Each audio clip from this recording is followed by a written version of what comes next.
आश्विन 17 गते शनिबार वर्तमान कोभिड-19 को महामारीको समयमा अर्थतन्त्र चलायमान बनाउन र सरकारले स्वास्थ्य सम्बन्धी तोकिएको मापदण्डलाई मध्यनजर राखी आफ्नो व्यापार व्यवसायहरू सञ्चालन गर्ने उद्देश्यका साथ आयोजित ललितपुर उद्योग वाणिज्य सङ्घको आयोजनामा सिकिभिटीको इन्स्योर प्रोजेक्ट र हेलोटासको सहकार्यमा कोरोना संक्रमणमा सुरक्षित कार्यस्थल नामक अन्तर्क्रिया कार्यक्रममा उपस्थित जनाइदिनु हुने सम्पूर्ण सदस्य महानुभाव तथा पाहुनाहरूमा म ललितपुर उद्योग वाणिज्य सङ्घको सहसचिव अमित श्रेष्ठ हार्दिक न्यानो अभिवादन गर्दै विधिवत रूपमा कार्यक्रम सञ्चालन गर्न अनुमति माग्दछु। कार्यक्रम सुरु गर्नलाई चाहिँ म ललितपुर उद्योग वाणिज्य सङ्घका वरिष्ठ उपाध्यक्ष श्री भरतलाल जोशीज्यूलाई आफ्नो स्वागत मन्तव्य राखिदिनु हुन हार्दिक अनुरोध गर्दछु।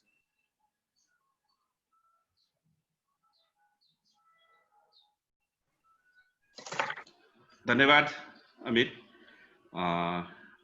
यहाँ उपस्थित हुनुभएका सम्पूर्ण महानुभावहरू लगायत यस कार्यक्रममा सहभागिता जनाइदिनुभएका सम्पूर्ण साथीहरूमा म ललितपुर उद्योग वाणिज्य सङ्घको तर्फबाट ललितपुरको उद्योग वाणिज्य सङ्घको तर्फबाट भरतलाल जोशी वरिष्ठ उपाध्यक्ष हार्दिक न्यानो स्वागत अभिवादन टक्राउन चाहन्छु। आजको दिन मैले अत्यन्त महत्त्वपूर्ण दिनको रूपमा मैले लिएको छु। यो जुन हामीले आजको प्रोग्राम गर्न गइरहेका छौँ समय सान्दर्भिक र आज हुनुपर्ने अत्यन्त जरुरी भएको मैले महसुस गरेको छु भने हाम्रो अध्यक्षज्यूले पनि हिजो अध्यक्षज्यूसँग पनि हामी केही समय एउटा भलाकुसारी गर्दै थिए यसै बारेमा र यसलाई चाहिँ व्यापक अपनाई ललितपुरका सम्पूर्ण क्षेत्रहरूमा कुना कुनामा यो प्रोग्रामको आउटकमहरू पुर्याउनु पर्छ भन्ने हाम्रो कुरा भएको थियो। पक्कै पनि विश्व यस नयाँ किसिमको रोगले कोरोना संक्रमणबाट आक्रान्त भइरहेको अवस्थामा अर्थतन्त्र नै ओह्रालो लागिरहेको अवस्थामा ललितपुरलाई नेपाललाई र ललितपुर समेत पनि यसबाट अछुतो रहन सक्दैन पनि। अझ आजको दिन हेर्ने हो भने त हिजोको दिन हाम्रो लागि अझ भयावह थियो। 16 से चान्चुन त हाम्रो उपत्यकामा मात्र थियो र अघि साथी एकजनाले पनि भन्नुभएको छ यो अझ भयावह हुने स्थिति छ। वास्तवमै भन्यो भने यो संक्रमणबाट जुन संख्या विश्वमा मृत्यु संख्या जुन देखिएको छ त्यसले सबैलाई विचलित गर्ने वातावरण आएको छ र आफू स्वास्थ्य भन्दा ठुलो केही होइन, आफू कसरी बाँच्ने र कसरी परिवारलाई बचाउने आजको अत्यन्त ठुलो प्रश्न चिन्ह खडा भइसकेको छ। तथापि कोही रोगसँग लड्दै रोगसँग बस्दै भोकले पनि कोही नमरोस् भन्ने आज हेर्नु अत्यन्त आवश्यक छ।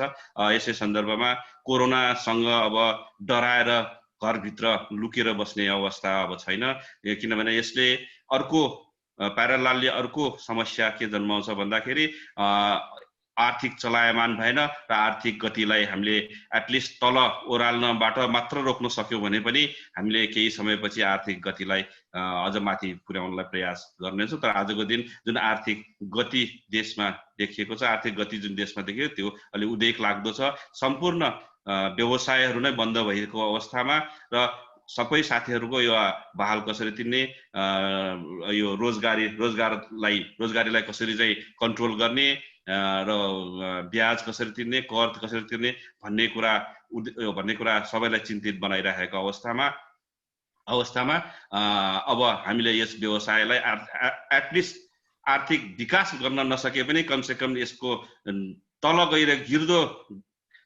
गिरेको तल ओह्रालो लागेको अवस्थालाई समात्न अलिक कन्ट्रोल मात्रै गर्न सक्यो भने पनि हामी हाम्रो उपलब्धि मान्नुपर्छ। यसै सन्दर्भमा ललितपुर उद्योग वाणिज्य सङ्घले समय समयमा कार्यक्रमहरू गर्दै आएको थियो, तर फिजिकल भौतिक रूपमा उपस्थित भई कार्यक्रम गर्न नसकेको अवस्थामा अब ललितपुर उद्योग वाणिज्य सङ्घले आज जुम मार्फत केही कार्यक्रमहरू गरेको छ र ललितपुर उद्योग वाणिज्य सङ्घमा करिब हाम्रोमा 17-19 वटा जति वस्तुगत सङ्घहरू रहेका छन्, विभिन्न वस्तुगत। त्यस्तै किसिमले 2500 जति सदस्य रहेको हाम्रो ललितपुर उद्योग वाणिज्य सङ्घमा सम्पूर्ण ललितपुर व्यवसायहरू कुनै न कुनै तवरले जोडिएर रहेका छन् र यो आजको यस कार्यक्रमका अघि पनि साथीहरूसँग कुरा हुँदै थियो, आजको कार्यक्रमलाई एउटा व्यापक रूपमा यति हामी जति छ त्यतिमा मात्र सीमित नराखिकन यसलाई व्यापकता कसरी अपनाउने र यसलाई अझ भोलि कार्यक्रम फेरि कार्यक्रम गर्नुपर्ने अवस्था हुन सक्छ। फेरि कार्यक्रम गर्दाखेरि हामीले बढीभन्दा बढी सहभागी कसरी गराउने भन्ने कुरा ध्यानमा दिँदै हामी अगाडि बढ्नेछौँ। र अबको दिन भनेको कोरोनासँग सँगसँगै व्यवसायहरूलाई सञ्चालन गर्दै अगाडि बढ्नु पर्नेछ। पक्कै पनि अवस्था भयावह छ र म एउटा के भन्न चाहन्छु भने जहिले पनि बाटो हराएको अवस्थामा हामीले नयाँ बाटो भेट्टाउँछौँ। आज हामी बाटो हराएको अवस्था छौँ, पक्कै पनि हामीले कुनै न कुनै नयाँ बाटो पक्कै पनि भेटाउँछौँ र त्यो नयाँ बाटो हाम्रो लागि पक्कै पनि पहिलाभन्दा सुखद र पहिलाभन्दा राम्रो हुन्छ भन्ने कुरामा म विश्वस्त छु। तर प्रयास हामीले छोड्नु हुँदैन, हामीले हरेस खानु हुँदैन। आज हामीले बाटो हराएको अवस्थामा नयाँ बाटो पहिल्याउने अवस्थामा एटलिस्ट राम्रा केही कुराहरू पनि भएका छन्। मान्छेलाई सुरक्षा कसरी गर्ने, आफू सुरक्षित कसरी रहने, इभन मान्छेले हात धुन समेत बिर्सिसक्यो। हात धुन सिकाएको छ यो कोरोनाले र कसरी चाहिँ हामी सुरक्षित रहने र धेरै कुराहरू यसले सिकाएको पनि। त्यसकारण अब आउने बाटो हराएको आजको अवस्थामा हामी नयाँ बाटो पहिल्याउने अवसरमा आज यो कार्यक्रम पनि हुँदैछ। यसको लागि म यो साथीहरूलाई, विभिन्न यो सङ्घ संस्थाका साथीहरूलाई हार्दिक धन्यवाद दिन चाहन्छु। र हाम्रो कार्यक्रम विभिन्न चरणमा अगाडि बढ्नेछ र यहाँहरूको सक्रिय सहभागिताको लागि पनि म आह्वान गर्दछु। यहाँहरूलाई लागेका कुराहरू, यहाँहरूलाई के प्रश्न छ, के छ भने हाम्रो सायद यो क्वेसन एन्सरको सेसन पनि हुन्छ होला, त्यसमा सहभागिता जनाइदिनु हुन, ताकि यहाँहरूबाट पनि हामीले केही सिक्न पाऊँ र हाम्रो विज्ञ साथीहरू पनि हुनुहुन्छ, उहाँहरूबाट पनि हामीले केही सिक्न पाऊँ। क्वेसन एन्सरमै हामीले हरेक व्यक्तिहरू अवेरनेस डेभलप हुँदै जान्छ। यो स्थितिलाई ध्यानमा राखेर हामी अगाडि बढ्दैछौँ। म धेरै समय लिन चाहन्न र सम्पूर्ण साथीहरूलाई र सम्पूर्ण विज्ञ साथीहरूलाई र सम्पूर्ण प्रस्तुतिकर्ताहरूलाई हार्दिक स्वागत गर्दै यो कार्यक्रमलाई अगाडि बढाउन अनुरोध गर्दछु। धन्यवाद।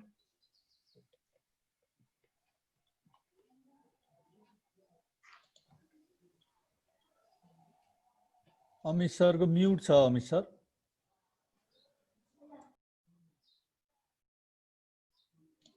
म्युट छ। Mute, sorry. धन्यवाद वरिष्ठज्यू। अब म कार्यक्रममा हाम्रो इन्स्योर प्रोजेक्ट र CTVT का डाइरेक्टर श्री दिवेश देवकोटाज्यूलाई आफ्नो कार्यक्रमको उद्देश्य र महत्त्वको बारे केही भनिदिनु हुन अनुरोध गर्दछु।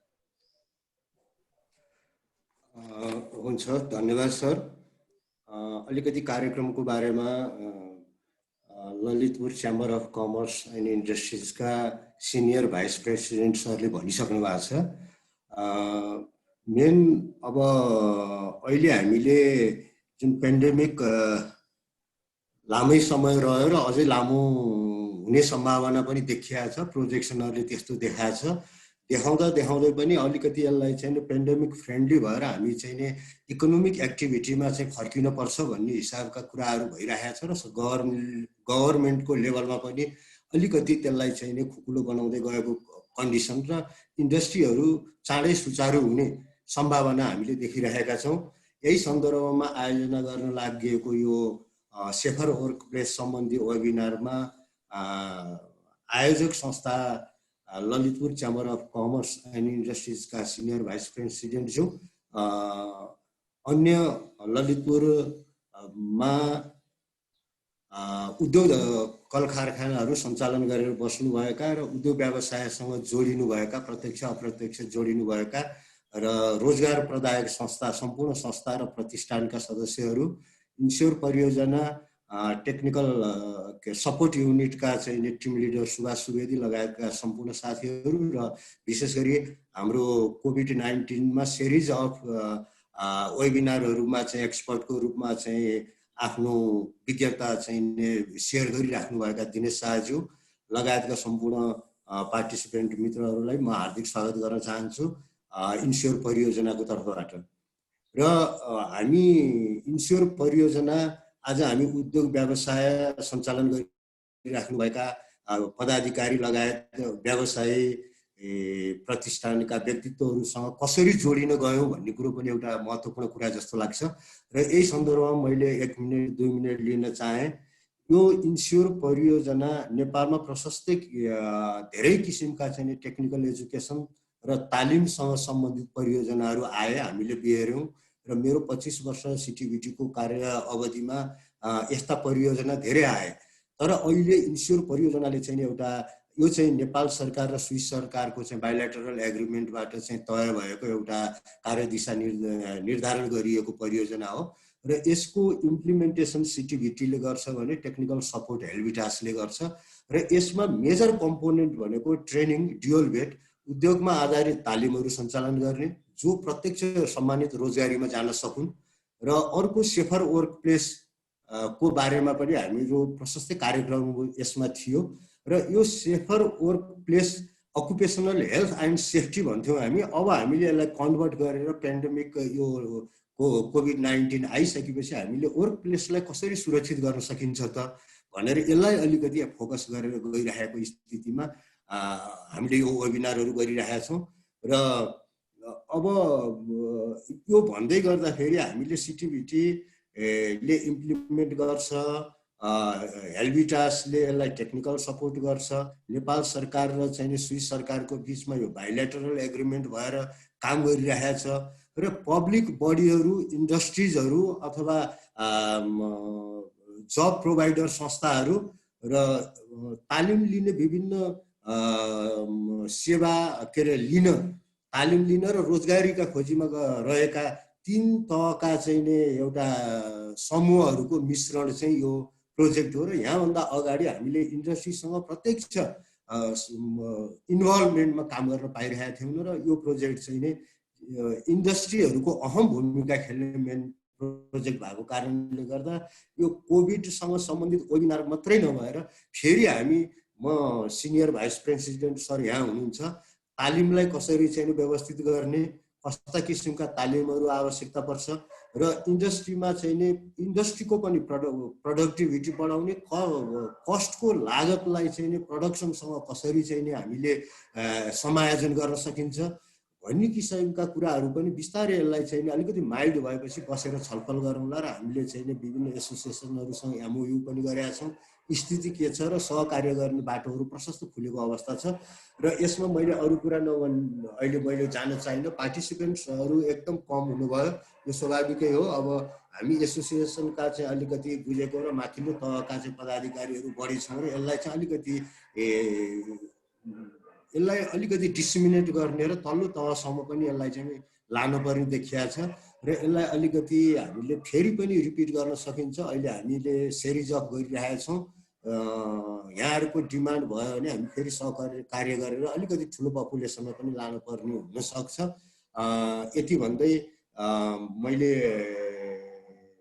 पुनः उपस्थित सम्पूर्ण चाहिँ महानुभावहरूलाई चाहिँ स्वागत गर्दै अहिले वेबिनारमा म रहन्छु।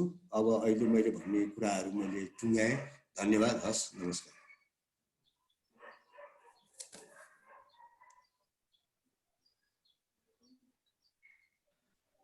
धन्यवाद देवेश देवकोटा सर। अब कार्यक्रममा म हाम्रो इन्स्योर तथा हेल्भिटास प्रोजेक्टका सुभाष सुवेदी सरलाई केही मन्तव्य राखिदिनु हुन अनुरोध गर्दछु। Thank you Amit sir. अब यो ललितपुर उद्योग वाणिज्य सङ्घका वरिष्ठ उपाध्यक्षज्यू उपस्थित, अनि इन्स्योर प्रोजेक्टका प्रोजेक्ट म्यानेजर एवं सिटिभिटीका डाइरेक्टर देवेश देवकोटा सर र उपस्थित सम्पूर्णमा मेरो हार्दिक नमस्कार छ। अब हामी यो चाहिँ अघि सरहरूले भनिहाल्नुभयो, हामीले चाहिँ कोरोनाको यो जुन जोखिम र जुन एउटा अवस्था छ यसलाई हामीले स्वीकार गरेर, यसलाई एक्सेप्ट गरेर त्यसको चाहिँ नै लागि सकेसम्म बढी चाहिँ सुरक्षा अपनाएर हामी काममा फर्किने अहिलेको आवश्यकता हो जस्तो लाग्छ। बिजनेसको लागि पनि त्यही हो। हामी चाहिँ नि सरकारी गैर सरकारी क्षेत्रमा काम गर्ने हामी सबैजना, किनभने अब यो यसले कसैलाई पनि बाँकी राखेको छैन। अब ट्रम्पलाई पनि लाग्यो होइन, त्योभन्दा धेरै महिना पहिला अब बेलायतको प्रधानमन्त्रीलाई पनि लाग्यो भनेपछि अब यो भाइरस यस्तो खालको छ कि जुनसँग कुन तहको चाहिँ नि सुरक्षा होइन। अब यो सेनिटाइजेसन हाइजिनको हिसाबले त्यस्तो देशको राष्ट्रपति प्रधानमन्त्रीहरूले कति सचेतना अपनाउँछन् होला, अब त्यो हामी कल्पना पनि गर्न सक्दैनौँ। तर अब भाइरस चाहिँ नै लागिरहेको छ। अब त्यसले गर्दाखेरि अब अघि हाम्रो अलिकति इन्फर्मल कुरा पनि भएको थियो। अब योसँग डराएर एकदम तर्सेर पनि हाम्रो जीवन अगाडि बढ्न गाह्रो हुन्छ र यो केही पनि होइन भन्ने त कुरै भएन। यसले त अब विश्व नै, अर्थतन्त्र, मान्छेको स्वास्थ्य, लाखौँ मान्छेको मृत्यु भइसक्यो। त्यो प्रसङ्गमा चाहिँ नै हामी इन्स्योर प्रोजेक्टबाट नेपालको बिजनेस इन्डस्ट्रीको यहाँहरू जस्तो नेतृत्वदायी भूमिकामा बस्नु भएको उद्यमीज्यूहरू, स्थानीय सरकार अनि शिक्षा विद्यालयहरूसँग हामी यो छलफललाई चलाइरहेका छौँ। र अब आजको उपस्थिति चाहिँ नै कम नै हो। हामी अघि नै कुरा गऱ्यौँ होइन, अब हामीले चाहिँ नै यसलाई अझ बढाउनलाई के गर्न सकिन्छ, भावी दिनमा फेरि पनि गर्न सकिन्छ यो कार्यक्रमहरू। तर अब राम्रो पाठ के छ भने अब यसमा चाहिँ नै ललितपुर उद्योग वाणिज्य सङ्घका वरिष्ठ उपाध्यक्षज्यूहरू हुनुहुन्छ, अरू पदाधिकारीज्यूहरू हुनुहुन्छ। हजुरहरूले चाहिँ आजको यो सेसन पछि यो कुरा अरूमा लग्नलाई चाहिँ अझ सजिलो हुन्छ भन्ने हाम्रो अपेक्षा छ। र अब यो भर्चुअल कार्यक्रमहरू धेरै भएर पनि होला, मान्छेको प्रायोरिटी ले पनि होला, अब यसलाई चाहिँ रिफ्लेक्ट गर्ने ठाउँ त हुन्छ।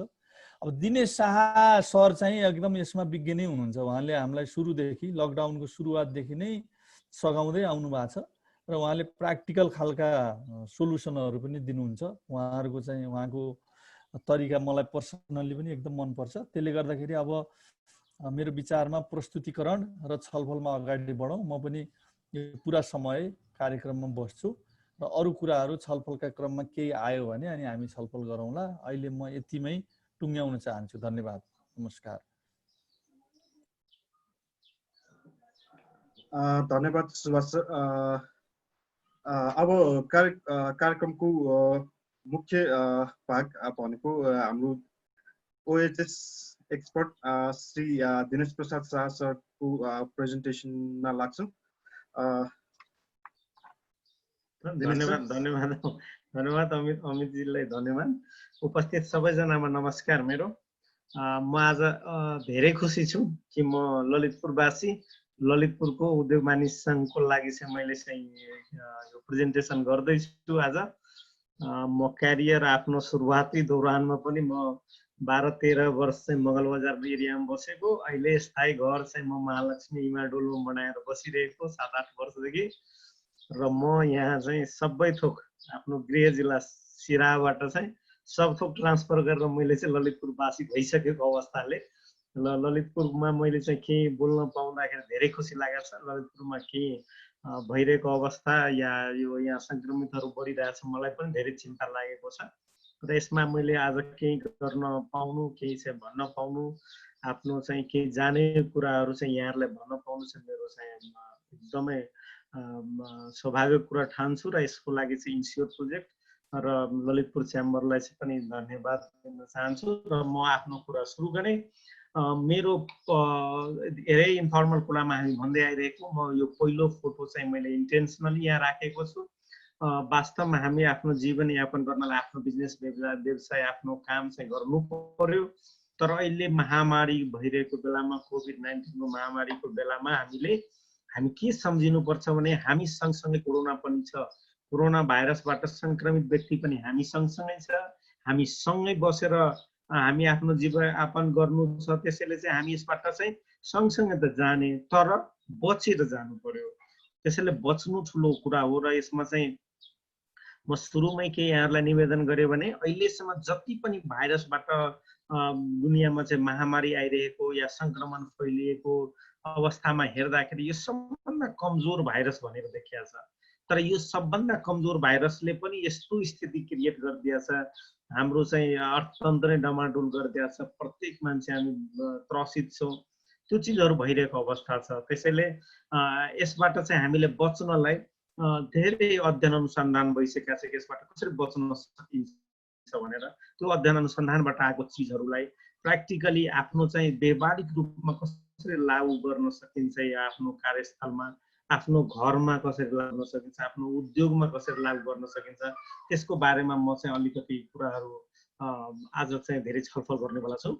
वास्तवमा कुनै पनि कार्यस्थल, कुनै पनि उद्योगको कार्यस्थल होस् या जहाँको कार्यस्थल भए पनि सुरक्षित र स्वस्थ राख्नलाई उद्योगले गर्नुपर्ने पहिलो कुरा के हुन्छ भने व्यवसायजन्य सुरक्षा र स्वास्थ्यको आफ्नो मूल मर्महरू छ कि अवधारणाहरू छ कि मैले कसरी काम गर्ने, कसरी मैले काम गराउने, त्यो चिजहरूको पूर्ण पालना चाहिँ हुनुपर्छ। जस्तो मैले काम गर्ने ठाउँमा कुनै किसिमको जोखिम छ, कुनै किसिमको खतरा छ भने त्यो खतरा र जोखिमबाट हामी कसरी बच्ने, त्यसको आफ्नै मूलभूत सिद्धान्तहरू छ, त्यसलाई पालना गर्नुपर्ने हुन्छ। तर दुर्भाग्य भनौँ हाम्रो देशको, हामीले यसमा धेरै फोकस गर्दैनौँ। प्रोडक्सनमा जति हामी ध्यान दिन्छौँ, प्रोडक्टिभिटीमा त्यति ध्यान दिँदैनौँ। प्रोडक्टिभिटीमा ध्यान नदिएको कारणले हामी सेफ्टीमा त्यति ध्यान दिँदैनौँ र वर्कर्सको हेल्थमा ध्यान दिँदैनौँ, आफ्नो हेल्थमा चाहिँ ध्यान दिँदैनौँ। खालि प्रोडक्सन प्रोडक्सन भनिरहेको हुन्छौँ, जसले गर्दा चाहिँ हामीले प्रोडक्टिभिटी फोकस नभएर हामीले त्यति भ्यालु एडिसन या त्यति नाफामूलक बनाइसकेका हुँदैनौँ। र यसको मुख्य जिम्मेवार के हाम्रो जुन सोच, हाम्रो अवधारणाहरू छ त्यो हो। हामीले त यो चिज गर्नुपर्ने हुन्छ। अनि हाम्रो कामदार कर्मचारीहरूमा सबैमा हेर्दाखेरि सुरक्षित संस्कारको विकास भइरहेको देखिँदैन।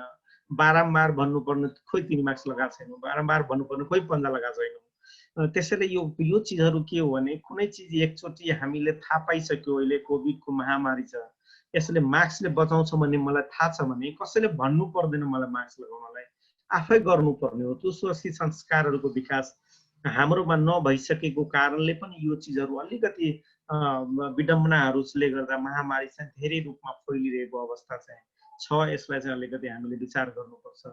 त्यस्तै चाहिँ हामीले हाम्रो दायित्व हुन्छ कि म्यानेजमेन्टलाई, किनभने हामी वर्कर्सलाई या जो चाहिँ अलिकति हेल्पर्सको रूपमा काम गर्छ, तल्लो लेभलमा काम गर्छ, उहाँलाई सबै कुराको जानकारी हुन्छ भनेर सोच्नु गलत हो। त्यसैले हामीले बेला बेलामा जनचेतनामूलक कार्यक्रमहरू, तालिम दिने कार्यक्रमहरू उनीहरूको लागि गर्नुपर्छ।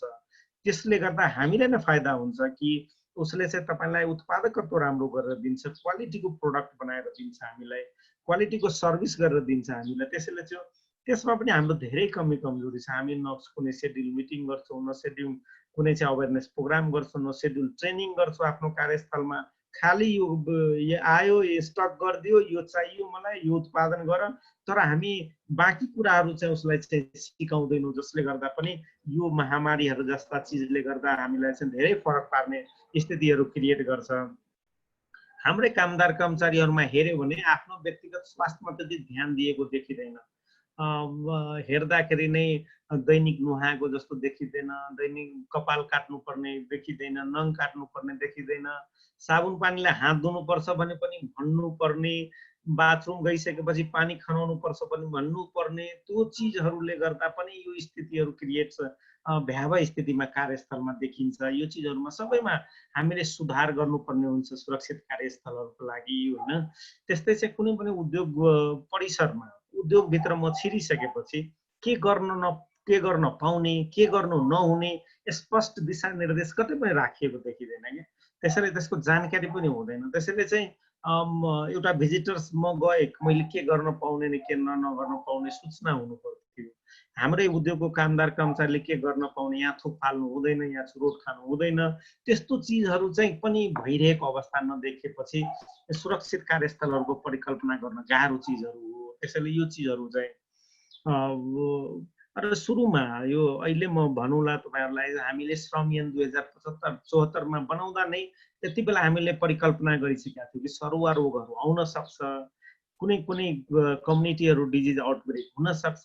त्यसको लागि चाहिँ उद्योगहरूले, काल कारखानाहरूले आफ्नो सरुवा रोग रोकथाम नियन्त्रणको योजनाहरू पहिलेदेखि बनाउनु पर्यो। हाम्रोमा अहिलेसम्म पनि हामी महामारीको 6 महिना 7 महिना गुजारिसक्यौँ, त्यही पनि हाम्रो आफ्नो योजना चाहिँ उद्योगमा म थुप्रो ठाउँमा गइसकेँ, कतै पनि योजना बनाएको देखिँदैन।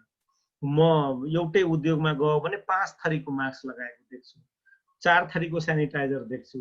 कसैलाई चाहिँ यो कुराको जानकारी छ, सोसियल मिडियामा जे भनेको छ त्यसको जानकारी छ, कसैलाई चाहिँ गभर्नमेन्टको गाइडलाइन्सको जानकारी छ। यो चिजहरू किन देखियो भने हाम्रो प्रत्येक आफ्नो कार्यस्थलको योजनै छैन हामीसँग, र योजना भए पनि मनमा होला, जानकारी कसैले भएन। त्यो चिजहरूले गर्दाखेरि हामीले स्वस्थ र सुरक्षित कार्यस्थलहरू बनाउन सकिरहेको अवस्था छैन। र म जहिले पनि भन्छु कामलाई चाहिँ एकदम आराधना मानौ, काम चाहिँ हाम्रो लागि पूजा हो, त्यो चिज चाहिँ मनन गर्नुपर्छ र गराउन लगाउनुपर्छ कामदार कर्मचारीहरूबाट। त्यसको लागि चाहिँ जनचेतनाहरू दिने, तालिमहरू दिने, तपाईँ मेरो चाहिँ कर्ण दाहिने हात हो भने कुरा मनन गराउने, त्यो चिजहरू उद्योगहरूबाट चाहिँ भइरहेको अवस्था देखिँदैन। त्यसैले चाहिँ मेरो रिक्वेस्ट के हो भने कुनै पनि उद्योगले आफ्नो कार्यस्थल सुरक्षित र स्वस्थ राख्न खोज्नु भएको छ, राख्न चाहनु भएको छ भने नराखिकन सुख छैन, नराखिकन उत्पादकत्व लिन सकिँदैन, लङ टर्मसम्म बिजनेस गर्न सकिँदैन। त्यसैले यो चिजहरूको अलिकति पालना गरौँ, यो मैले सुरुवातीमा भने यहाँहरूलाई। त्यसपछि मैले धेरै अध्ययन गर्छु, अध्ययन गर्दाखेरि के देख्छु भने हेर्दाखेरि चाहिँ हाम्रो चाहिँ सोच नै हो सबभन्दा ठुलो कुरा। हामी जहिले पनि के देख्छौँ भने सुरक्षाको कुरा गर्ने बित्तिकै ल हेलमेट चाहियो, पन्जा चाहियो, मास्क चाहियो, सेनिटाइजर चाहियो, बाथरुममा साबुन हाल्नु पर्यो, पानी व्यवस्था गर्नु पर्यो भनेपछि सबै हामी यत्रो खर्च गर्ने कामदार को लागि चाहिँ यत्रो खर्च गर्ने, उसलाई चाहिँ सुरक्षाको नाम भन्ने बित्तिकै खर्चको कुरा दिमागमा आउँछ हाम्रो व्यवस्थापकहरूलाई। त्यो चिजहरूले गर्दाखेरि के भयो भने जहिले पनि हामीले उत्पादकत्व लिन सकेनौँ, आफ्नो कामदार कर्मचारीको मनोबल बढाउन सकेनौँ। त्यो चाहिँ हाम्रो अवधारणा हो। वास्तवमा मोडर्न वर्ल्डले कसरी सोध्छ त? मोडर्न वर्ल्डले, आधुनिक समाजले, आधुनिक अहिले चाहिँ इन्डस्ट्रियलाइजेसनको कन्सेप्टले के भन्छ? सुरक्षा भनेको खर्च होइन, सुरक्षा भनेको लगानी हो। तपाईले सुरक्षामा केही चिज इन्भेस्ट गर्नुहोस्, केही चिज लगाउनुहोस्, त्यसले तपाईलाई प्रतिफल दिन्छ। प्रतिफल भनेको तपाईको उत्पादकत्व बढाएर, प्रोडक्टिभिटी बढाएर दिन्छ, तपाईलाई भ्यालु एडिसन गरेर दिन्छ तपाईलाई प्रोडक्टमा। त्यही समयमा जति समयमा तपाईले 5 वटा बनाउनुहुन्थ्यो भने 6 वटा बन्न सक्ने स्थिति हुन्छ। जुन क्वालिटीको बन्थ्यो त्योभन्दा बेटर क्वालिटीको प्रोडक्ट बन्न सक्छ। त्यसैले सेफ्टी भनेको खाली खर्च होइन, यो लगानी हो भन्ने कुरा अवधारणा चाहिँ हाम्रो कन्सेप्टमा आयो भने यस्ता महामारी, जस्तो सुकै महामारी, यो कोभिड आछ जान्छ पनि अंदाज छ कि मिड जनवरीको इन्डसम्म चाहिँ यो 2021 को जनवरीको इन्डसम्म यो चाहिँ जानेवाला छ। किनभने लट्स अफ भ्याक्सिन्सहरू, लट्स अफ मेडिसिन्सहरू अहिले ट्रायलिङ फेजमा छ। WHO ले पर्मिसन दिने बित्तिकै चाहिँ पब्लिकमा आउनेवाला छ। त्यसैले यो जान्छ। त यसो जान्छ भनेपछि अर्को महामारी आउँदैन त?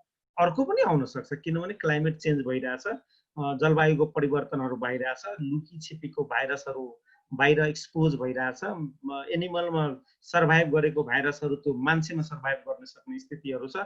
त्यसैले भोलिको दिनमा पनि महामारी आउला भनेपछि हामी तयारी बस्यो भने जुनसुकै महामारी आओस् केही फरक पर्दैन हामीलाई। हामी त्यसबाट चाहिँ आफ्नो सुरक्षा गर्न सक्छौँ, आफ्नो चाहिँ रोकथामको उपायहरू निकाल्न सक्छौँ, नियन्त्रण गर्न सक्छौँ, त्यो चिजहरू गर्न सक्छौँ। त्यसैले त्यसको हाम्रो सोचमा परिवर्तन चाहिँ हुनु पर्यो। त्यसैले हाम्रो अवधारणामा सुरक्षालाई खर्च कसैले मान्या छौँ भने खर्च नसोचौँ, यो लगानी हो भने सोचौँ र यसले हामीलाई प्रतिफल दिन्छ भने सोचौँ। अनि त्यसपछि हामी हेरौँ त्यसको चाहिँ प्रतिफल चाहिँ आउँछ हैन। श्रम ऐन मैले अघि नै भनिसकेँ, श्रम ऐन 2075 यो 74 मै बनाएको छ, 75 मा आयो हैन। त्यति बेला नै हामीले संक्रामक रोगहरू आउन सक्छ, त्यसको नियन्त्रणको व्यवस्थाहरू मिलाउनु पर्ने हुन्छ भनेर त्यति बेला नै हामीले परिकल्पना गरिसकेको अवस्था छ। र यो श्रम ऐनमा हामीले तोकी पनि दिएको थियो कि संक्रामक रोगको नियन्त्रण र त्यसको लागि चाहिँ कार्यस्थलमा चाहिँ समुचित व्यवस्थाहरू मिलाउनु पर्ने हुन्छ। तर हामीले जब यो महामारीको कुरा आइसके इन्डस्ट्री सेक्टरमा हेर्न गए, कतै पनि यसको लागि चाहिँ कुनै पनि समुचित व्यवस्थाहरू मिलाइएको देखिएन। कुनै प्रोएक्टिभ इन्डस्ट्री छन्, मल्टिनेसनल कम्पनीहरू छन्, त्यसमा अफकोर्स देखिया छ, तर चाहिँ अधिकांश उद्योगमा चाहिँ यस्तो चिजहरू देखिएन, जसको कारणले हामी चाहिँ उद्योग बन्द गर्नुपर्ने, उद्योगलाई लकडाउनको फेस गर्नुपर्ने स्थिति चाहिँ आयो। किनभने हामी नियन्त्रण गर्न सक्ने, रोकथाम गर्न सक्ने स्थितिमा छैन। अहिले लकडाउन खोलिसकेका छ। अहिले दिनका दिन खबर आउँछ कि फलानु उद्योगमा 4 जना भेटियो, फलानु उद्योगमा 3 जना भेटियो भनेपछि गभर्नमेन्ट पनि त्यो उद्योगलाई चाहिँ बन्द गर्नुपर्ने, क्वारेन्टाइनमा अधिकांश मान्छेलाई राख्नुपर्ने, आइसोलेट गर्नुपर्ने भनेपछि उद्योगमा अधिकांश कामदार कर्मचारी आइसोलेट र क्वारेन्टाइन भइसकेपछि उद्योग सञ्चालन कसरी गर्ने हामीले? त्यसैले त्यो स्थितिहरू चाहिँ भइरहेको छ। यो कारण हामीले चाहिँ नियन्त्रण गर्नुको लागि गर्नुपर्ने पूर्व तयारीहरू गरेनौँ, त्यसको कारणले हो। र हेर्नुहोस्, यो महामारी आइसकेपछि मात्रै हामी कोरोना मात्रै हाम्रो लागि खतरा हो भनेर होइन। वो कार्यस्थलमा त पहिलेदेखि धेरै किसिमका खतराहरू थियो।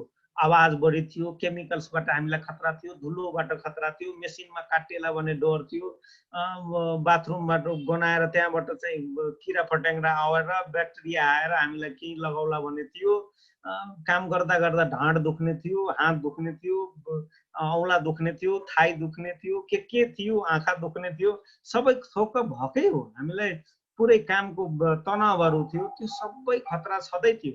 त्यसलाई हामीले व्यवस्थापन गरिरहेकै हो आफ्नो कार्यस्थलमा। त्यसैले उद्योगको लागि चाहिँ एउटा के बुझ्नुपर्छ, यो कोरोना भाइरस एउटा थप समस्या मात्रै हो। हामीसँग 50वटा समस्या थियो, आज 51 रूपमा एउटा समस्या थपेको हो।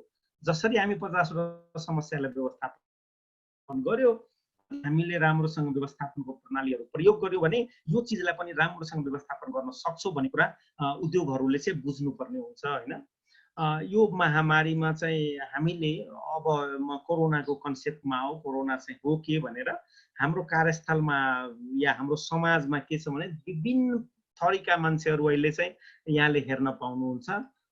एकदमै हाई पर्सेन्टेज मान्छेहरू के छ, स्वस्थ र सुरक्षित हुनुहुन्छ, उहाँलाई कुनै कोरोना सम्बन्धी केही पनि छैन, उहाँहरू कोरोनाबाट धेरै पर हुनुहुन्छ, संक्रमित हुनु भएको छैन, हाई पर्सेन्टेज पर्सन छ।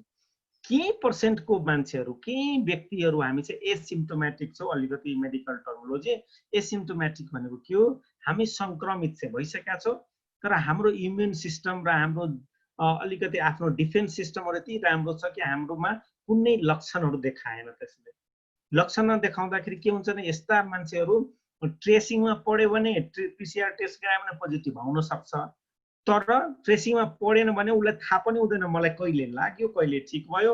र यस्ता व्यक्तिहरू चाहिँ अहिले कार्यस्थलको लागि, समाजको लागि संक्रमण फैलाउने चाहिँ मुख्य साधनहरू भइरहेको अवस्था छ। यस्तो व्यक्ति अधिकांश चाहिँ अलिकति हेल्दी पर्सन हुन्छ, यस्तो व्यक्तिहरू अधिकांश यङ एजको हुन्छ, एडल्ट एजको हुन्छ यो व्यक्तिहरू। अनि यस्ता व्यक्तिले चाहिँ ओल्ड एजको दीर्घ रोगीहरूको सम्पर्कमा आयो भने तिनीहरूमा यो फैलाइदिन्छ। आफूलाई कुनै सिम्पटम देखिँदैन तर त्यो सिम्पटम चाहिँ अरू चाहिँ दीर्घ रोगी र अन्यमा चाहिँ कमजोर इम्युन सिस्टम भएको मान्छेहरूमा चाहिँ यो सर्न सक्ने सम्भावना हुन्छ। र यो व्यक्ति हामीलाई पहिचान गर्न पनि गाह्रो छ, किनभने कसलाई लाग्यो कसलाई ठिक भयो भने थाहा पनि छैन, हामी त्यो व्यक्तिलाई पनि थाहा हुँदैन। त्यसैले यो बिना लक्षणका व्यक्तिहरू छन् हाम्रो कामदारमा पनि समाजमा पनि छ। र यो त पोजिटिभ माइल्ड सिम्पटम भएको मान्छे कति छ, सरकारले दैनिक डाटाहरू प्रस्तुत गर्छ। त्यसैले हामीसँग चाहिँ टेस्टेड कोभिड पोजिटिभ कति छ भन्ने कुरा यहाँहरूलाई सबैजनालाई थाहा छ, नभए अर्को स्लाइडमा मैले राखेको छु। धेरै कम पर्सेन्टेज अफ द पिपुल हाम्रो क्रिटिकल पोजिसनमा हुनुहुन्छ। क्रिटिकल पोजिसनमा त्यस्तो व्यक्ति हुनुहुन्छ जो चाहिँ पहिलेदेखि दीर्घ रोगी हुनुहुन्थ्यो। दीर्घ रोगी भन्नाले डायबिटिक पेसेन्ट थियो, रेस्पिरेटरी सम्बन्धी श्वास प्रश्वास सम्बन्धी समस्या थियो, पहिलेदेखि कुनै न कुनै क्यान्सरबाट पीडित हुनुहुन्थ्यो। त्यस्तो व्यक्तिहरूमा डिफेन्स सिस्टम इम्युन सिस्टम कमजोर हुन्छ। त्यस्तो बेलामा ती व्यक्तिहरू चाहिँ कोरोना भाइरसको संक्रमण देख्यो भने उहाँहरू या त भेन्टिलेटरमा या अक्सिजन थेरापीमा या आइसियुमा जाने प्रबल सम्भावना हुन्छ। त्यस्ता व्यक्तिहरू पनि अहिले 250-300 को हाराहारीमा चाहिँ नेपालमा देखिया छ। भनेपछि धेरै कम पर्सेन्टेज छ जो चाहिँ क्रिटिकल पोजिसनमा हुन्छ, नभए अधिकांश माइल्ड सिम्पटममा जसलाई चाहिँ होम क्वारेन्टाइन होम आइसोलेसन गरेर राख्दा पनि हुन्छ या हस्पिटल बेसमा जाँदा पनि हुन्छ। र हामीलाई तर्सिनु पर्ने गर्नुपर्ने पोजिटिभ आइसक्यो त्यसबाट हाम्रो संक्रमण फैलिने सम्भावना भनेको ओन्ली हेल्थ केयर वर्कर्सहरूलाई या त उसको नजिकको घरको व्यक्तिलाई मात्रै हुन्छ। तर एसिम्प्टोमेटिक जो मैले लक्षणै देखेको मान्छेहरू उहाँले चाहिँ ठाउँमा चाहिँ यो फैलाउन सक्ने सम्भावना चाहिँ हुन्छ। त्यसले यहाँहरूले के बुझ्नु पर्यो भने हाम्रो समाज तथा व्यक्तिमा डर त्रास भएछन्। अहिले हाम्रो काम के हो भने यो डर त्रास र भयलाई चाहिँ कम गराउनु पर्छ हामीले हैन। र कम गराउनु भनेको त्यसको तथ्यगत कुरा बुझेपछि कम हुन्छ त्यो हैन। त्यसैले यो मैले सँगै राखे। वर्तमान अवस्था अहिले चाहिँ हेर्दाखेरि चाहिँ के देखिन्छ भने अब यो यहाँहरूलाई थाहा छ इतिहासमा म त्यति धेरै जान्न, म चाहिँ यसको लक्षणहरू हेर्नुहोस् भनेपछि लक्षणहरू चाहिँ यसरी देखिन्छ। विभिन्न अध्ययन अनुसन्धानले के देखायो भने यो डेली रिसर्च भइरहेछ, यसको डेली केही न केही चाहिँ अपडेटहरू आउँछ।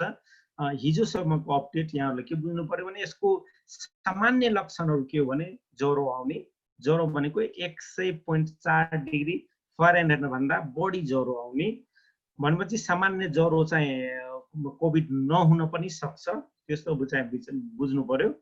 ड्राई कफ भनेपछि सुक्खा खोकी लाग्ने, कहिलेकाहीँ लहरे खोकी टाइपको आउँछ, त्यो सँगसँगै ज्वरो पनि हुन्छ र एकदम जिउ थकान लाग्ने र चाहिँ केही कारण नदेखाउने जिउ चाहिँ थकान जस्तो लाग्ने र ज्वरो आउने भनेपछि यो चिज चाहिँ सामान्य लक्षण हो। यो चाहिँ कोभिड-19 कसैले संक्रमित भयो भने यो चाहिँ सामान्य लक्षण हो। तर केही असामान्य लक्षण पनि देखिन्छ र त्यस्तो व्यक्तिलाई टेस्ट गर्दा पनि कोभिड-19 पोजिटिभ चाहिँ देखिएको अवस्था छ। जस्तो चाहिँ हेडेक हुने, टाउको दुख्ने, सासमा अलिकति चाहिँ अप्ठ्यारो जस्तो फिल हुने, घाँटीमा चाहिँ अलिकति अप्ठ्यारो जस्तो फिल हुने, सानो अहिले चाहिँ अलिकति खकारो निस्किने, सास छोटो छोटो सासहरू लिने, अनि जोइन्टहरू चाहिँ जोर्नीहरू, मांसपेशीहरू दुख्ने, कामेरो ज्वरो आउने, वाकवाकी आउने हैन, वाकवाकी आउने, त्यस्तो चिजहरू, डायरिया हुने, त्यस्तो चिजहरू भएको पर्सनलाई पनि टेस्ट गर्दाखेरि पोजिटिभ आएको, त्यो चाहिँ असामान्य लक्षण हो। सबैमा देखिने होइन, अधिकांश 90% भन्दा बढीमा देखिने लक्षण, जसमा देखिन्छ लक्षण त्यो लक्षणहरू चाहिँ यस्तो हुन्छ जो चाहिँ ज्वरो आउने, सुक्खा खोकी लाग्ने, जिउमा थकान लाग्ने। किनभने यो चिजहरू कहाँबाट पत्ता लाग्यो भने CDC भने अमेरिकाको एउटा छ, उहाँले रिसर्च गर्दाखेरि नयाँ सिम्पटम्स भनेर जुन असामान्य लक्षणहरू देखियो त्यो चाहिँ देखियो भनेपछि कामेरो ज्वरो आउने, जो चाहिँ फ्लूमा हुन्थ्यो, कोभिडमा हुँदैन थियो सुरुमा, पछि चाहिँ हेर्दाखेरि फ्लू जस्तै लक्षण देखिने, तर टेस्ट गर्दाखेरि चाहिँ कोभिड पोजिटिभ भएको देखिया छ हैन।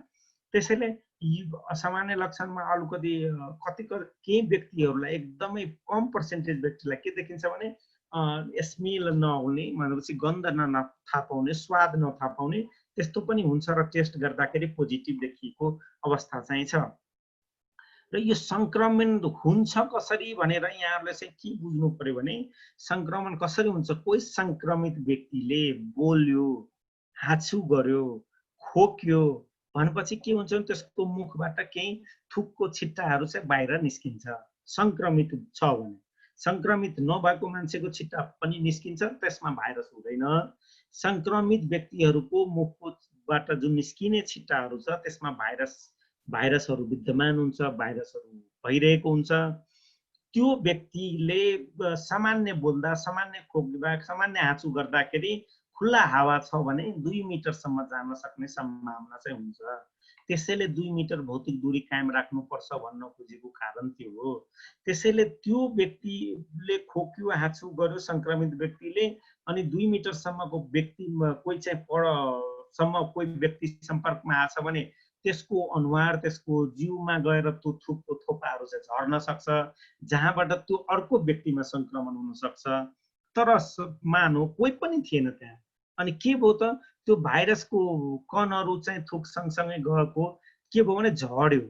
झर्दाखेरि अफिसमा छ भने टेबलमा झार्या होला, सोफामा झार्या होला, फ्लोरमा झार्या होला, टी टेबलमा झार्या होला, ग्लासमा झार्या होला, कहाँ झार्या होला। बाहिर छ भने पनि जहाँ चाहिँ भुइँमा झर्या होला, भर्याङमा थियो भने स्टिल रेलिङमा गइरह्या होला, भनेपछि जहाँ छ त्यहाँ चाहिँ थोपाहरू झरेको अवस्था हुन्छ संक्रमितको। त्यो जहाँ थोपाहरू गइरहेछ, कुनमा के सामानमा पर्यो, मतलब टेबलमा पर्यो कि काठमा पर्यो कि स्टिलमा पर्यो कि त्यसमा भाइरसले बाँच्ने आफ्नो उसको चाहिँ लाइफ छ त्यसमा। भनेपछि 24 घण्टादेखि लिएर कुनैमा 5 दिनसम्म बाँच्छ, तर अधिकांश चिजमा 24 घण्टादेखि 72 घण्टासम्म बाँच्ने चाहिँ यो भाइरस हो।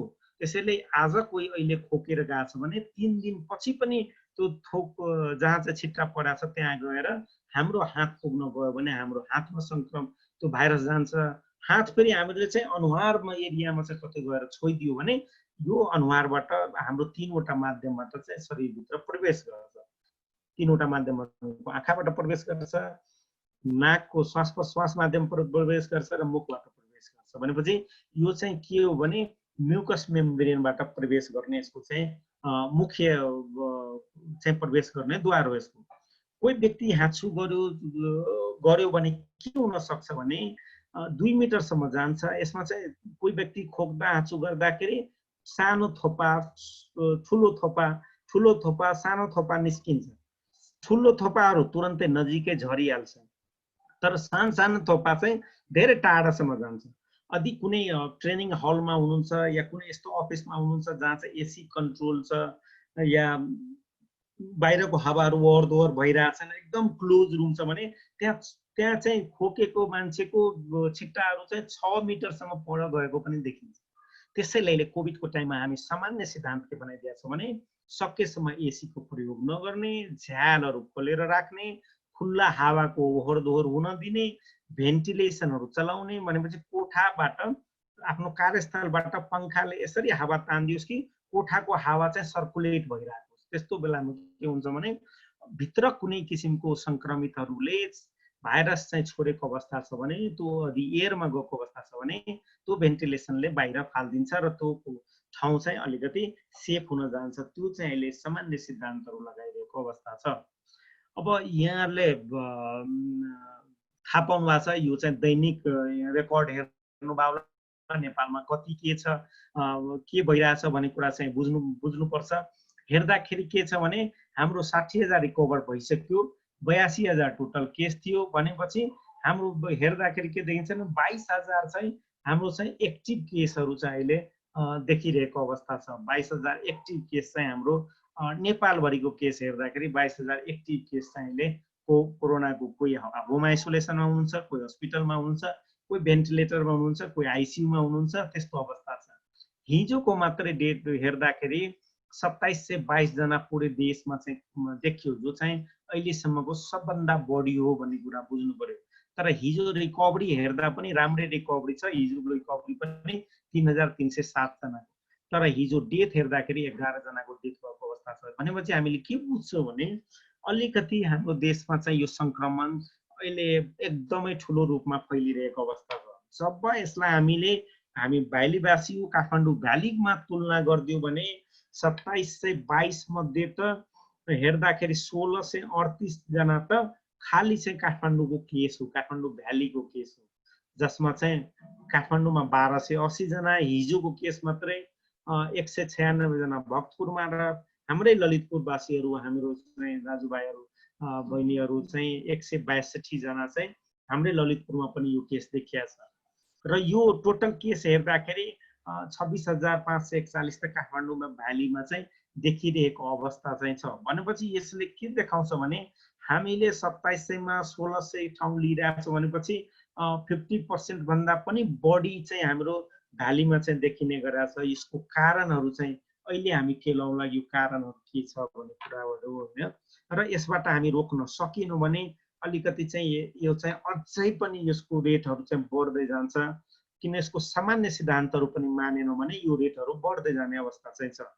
यहाँहरूलाई मैले चाहिँ यो पनि प्रदान गरिरहेको छु कि यो त यहाँहरूलाई चाहिँ नेपालको अपडेट हेर्नु पर्यो भने यो वेबसाइटमा क्लिक गर्नुभयो भने यहाँहरूले चाहिँ नेपालको अपडेट चाहिँ सिधै हेर्न पाउनुहुन्छ। अब यो भयावह स्थिति महामारीको भइरहेको बेलामा हामीले जोगिनु पर्नलाई के काम गर्नुपर्छ भन्दाखेरि यो सुरुको अवस्थामा चाहिँ WHO ले नेपाल सरकारसँग मिलेर WHO नेपालले चाहिँ के निकाल्यो भने यो चिजहरू गर्नुपर्छ है, सुरुमै भनिदिएको धेरै पुरानो हो, सुरुमै चाहिँ यसमा चाहिँ अलिकति परिवर्तनहरू भइसकेका छ अहिले। तर त्यति बेलादेखि हामीले यो गर्न बानी बसालिसकेका छौँ भने उहाँमा संक्रमण फैलिने सम्भावना चाहिँ धेरै कम हुन्छ। जस्तो हात सफा राख्ने भनेपछि साबुन पानीले हात धुने भन्ने कुरा चाहिँ पहिल्यैदेखि चाहिँ भनिसकेको हो। हात सफा राख्नुहोस्, दुई तरिकाले सफा हुन्छ, एउटा साबुन पानीले सफा हुन्छ, एउटा चाहिँ अल्कोहोल बेस्ड सेनिटाइजरले गर्दाखेरि सफा हुन्छ। खोक्दा हाँचो गर्दाखेरि ढाक्नुहोस्, मास्क लगाउनु भएको छ भने मास्क भित्र खोक्नु पर्यो, छैन भने टिस्यु पेपरमा खोक्नु पर्यो, या केही पनि छैन भने चाहिँ आफ्नो चाहिँ जुन शरीरको भाग चाहिँ जति कम प्रयोग हुन्छ त्यो भागमा चाहिँ खोक्ने र त्यो खोकेको भागलाई चाहिँ मौका मिल्ने बित्तिकै त्यसलाई चाहिँ डिसइन्फेक्ट गर्ने या त्यो लुगालाई चाहिँ डिसइन्फेक्टन गर्ने अर्को तरिकाहरू छ। अहिले भन्नुला म तातो पानीमा डुबाइदिने, तातो पानीमा डुबाएर सामान्य सर्फ पानीले धोइदियो भने त्यो चाहिँ भइहाल्छ। त्यसपछि चाहिँ आफ्नो बानीमा अलिकति सुधार गर्ने, हाम्रो नाक चलाउने, आँखा चलाउने, मुख चलाउने, कोट्याउने बानीहरू जुन छ त्यो चाहिँ अहिलेको महामारीको केसमा आफ्नो बानीमा सुधार गर्नु पर्यो र यो बानीमा सुधार चाहिँ हामीलाई कसले गराइदिन्छ भने हामीले अहिले मास्क लगायो भने कमसेकम नाक मुख चलाउनलाई बन्देज हुन्छ र यो बिस्तारै मास्क लगाउने बानी भएको मान्छेहरूलाई यो चिजहरूको बानी चाहिँ हट्दै जान्छ। आँखा चलाउने बानी छ भने सामान्य चस्मा युज गर्नुहोस् बाहिर जाँदाखेरि र यस्तो शङ्कास्पद ठाउँमा जाँदैछु भनेपछि चस्माहरूको प्रयोग गरिदिने। धेरै सङ्क्रमित एरियामा जाँदैछु भने फेस सिल्डहरूको प्रयोग गर्ने। त्यो चाहिँ अहिले मैले भन्नेवाला छु। र जहाँ पनि जानुहोस् कमसेकम चाहिँ 2 मिटरको दूरी हेर्नुहोस् है। यो पहिला चाहिँ हेर्दाखेरि WHO ले 1 मिटरको दूरी देखियो, तर पछि रिसर्च गर्दाखेरि यो 2 मिटरसम्म फैलिएको देखिँदाखेरि 2 मिटर अहिले तोकिसकेको अवस्था छ। र बारम्बार छुइने वस्तु या छुइने भुइँ सतह किन मैले भने त्यो थुकको छिट्टा कहाँ परेको छ भने थाहा छैन। त्यसैले त्यस्तो ठाउँहरू के गर्नु बारम्बार चाहिँ सफा गर्नु पर्यो। सफा गर्ने भनेको डिसइन्फेक्ट गर्नु पर्यो भनेपछि सङ्क्रमणलाई चाहिँ हटाउने खालको केमिकल्सहरूले सफा गर्नु पर्यो। त्यो चाहिँ सामान्य सिद्धान्त हो। अझ यसलाई चाहिँ अब विस्तृतमा जाउँ। फेस मास्क प्रयोग गर्नु पर्यो है। यसबाट चाहिँ घरबाट बाहिर जाँदा, कार्यस्थलमा काम गर्दा अनि त्यसमा चाहिँ मास्क चाहिँ प्रयोग गर्नु पर्यो। मास्क पनि कुन भनेको सर्जिकल मास्कको प्रयोग गर्नु पर्यो। दुनियाहरूलाई मैले यो फोटो देखाएँ, सर्जिकल मास्कको प्रयोग गर्नु पर्यो। र यो मास्कको लाइफ भनेको नभिजुन्जेलसम्म, दिनभरिमा नभिजुन्जेलसम्म हो। भिज्यो भने त फाल्नुपर्छ। यो बोल्दा खोक्दा हाछु गर्दा भिज्यो भने फाल्नुपर्छ।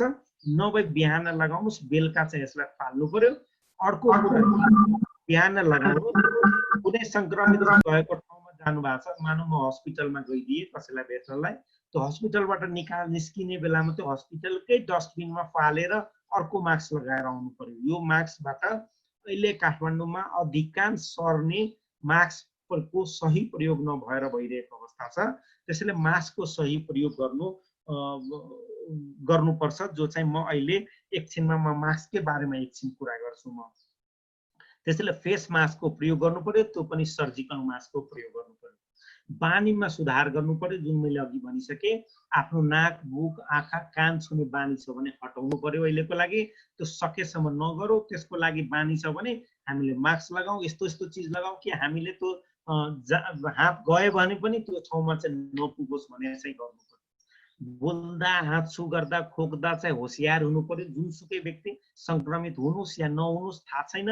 मैले भनिसकेको छु, सङ्क्रमित लक्षण देखाएको व्यक्ति छ, बिना लक्षण देखाएको व्यक्ति छ। त्यसैले अहिलेको अवस्था हामी प्रत्येक व्यक्तिलाई शङ्काको दृष्टिकोणले हेर्नुपर्ने हुन्छ। तपाईँ र म भेट्यो भने मलाई तपाईँ शङ्का दृष्टिकोणमा हेर्नु पर्यो, मैले तपाईँको शङ्का दृष्टिकोणमा हेर्नु पर्यो। र आफ्नो भौतिक दूरी कायम गरेर आफ्नो तपाईँ र मेरो जो कुरा छ त्यो पनि हुनु पर्यो। हाम्रो तपाईँ र मेरो व्यवसाय छ त्यो पनि हुनु पर्यो। तर एउटा दायरामा बसेर त्यतिकै चाहिँ पुरानो जस्तो महामारी हुनुभन्दा पहिला जसरी हामी गरिरहेको थियो त्यो चाहिँ अहिले गर्न पाइएन।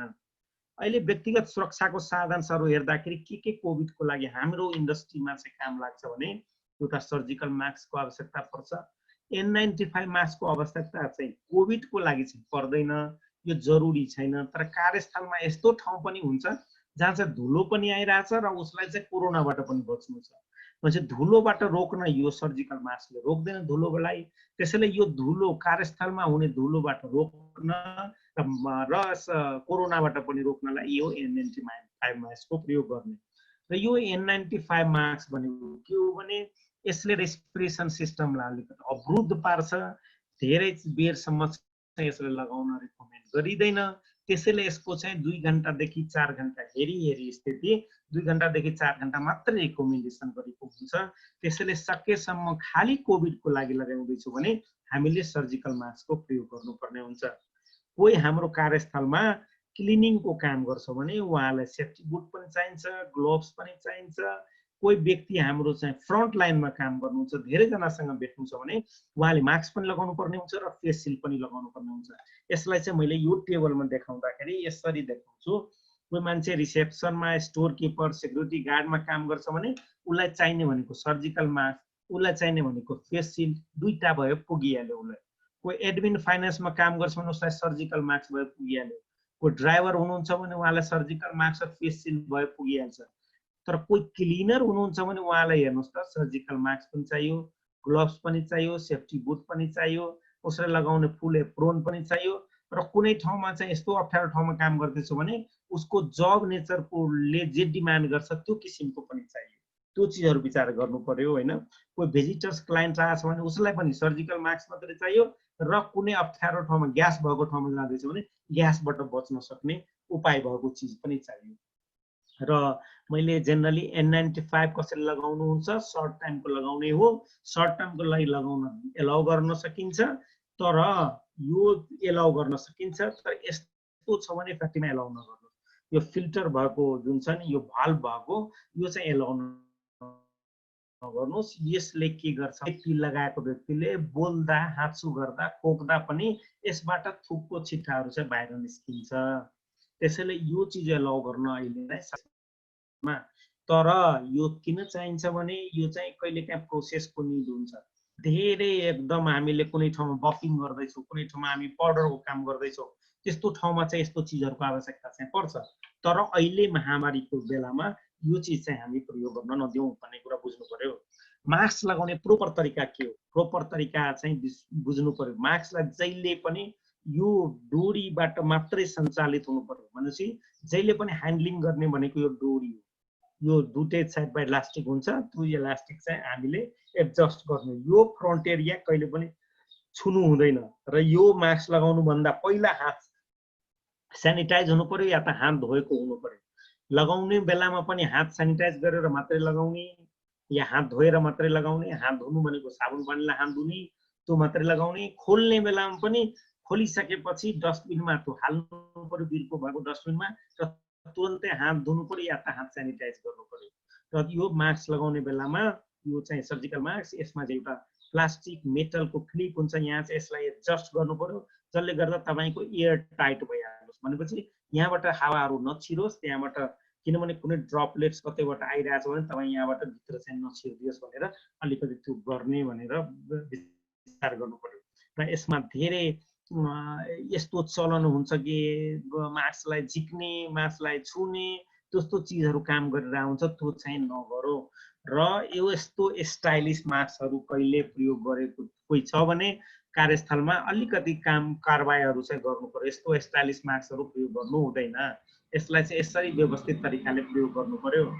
र यहाँलाई मैले भने खोल्ने बेलामा पनि यो डोरी समातेर खोल्ने, लगाउने बेलामा पनि यो डोरी समातेर लगाउने, खाली एडजस्ट गर्ने बेलामा यो चाहिँ एडजस्ट गर्ने, यो नाकमा अलिकति टाइट गर्ने, अनि त्यसपछि खोल्ने बेलामा चाहिँ यो झिकेर अनि सिधै डस्टबिनमा गएर हालिदिने र तुरन्तै साबुन पानीले हात धुने।